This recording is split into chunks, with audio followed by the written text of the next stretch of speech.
छौड़ा छिए गे हम करे नै मूड गरम। लफुआ छौड़ा छिए गे हम करे नै मूड गरम। सुहाग वाली रोटिया चढ़ जबो छतिया तोड़ दे बनाए पलंग।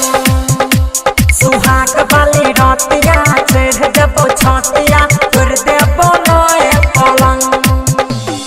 लफुआ छौड़ा छिए गे हम करे नै मूड गरम।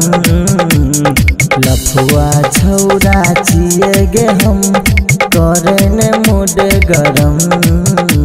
सुहाग वाली रोटिया चढ़ जबो छतिया तोड़ दे बनाए पलंग। सुहाग वाली रोटिया चढ़ जबो छतिया तोड़ दे बनाए पलंग।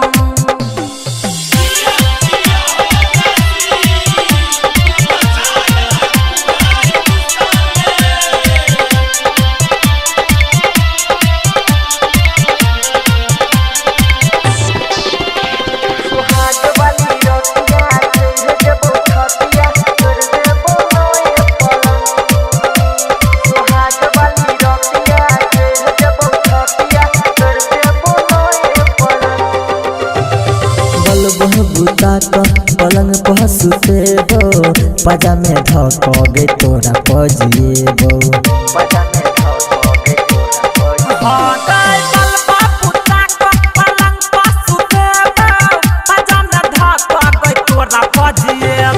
दर्द बढ़ जेतौ सहलो नहीं जेतौ रात भर करबौ तो बहुत दुखेतौ।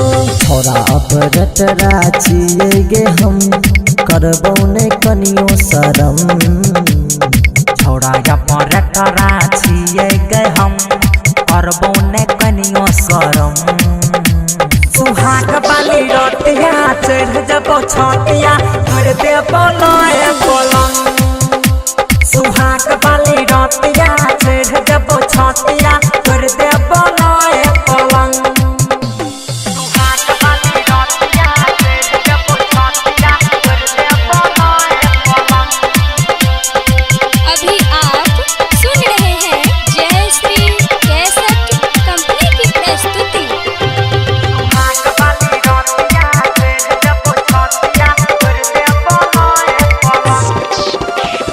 चढ़ल जवानी के करने बहुत नाम गे अपन सामान तू कह दे हमरा नाम गे।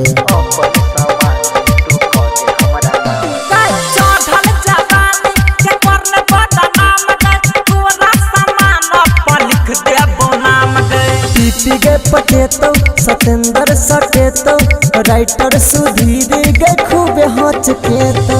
छौड़ा रोहित रवा छिए गे हम मार देबो चोली पे बम। छौड़ा गुडुआ छिए गे हम फोड़ देबो चोली पे बम। सुहाग वाली रोटिया चढ़ जबो छतिया तोड़ दे बनाए पलंग। सुहाग वाली रोटिया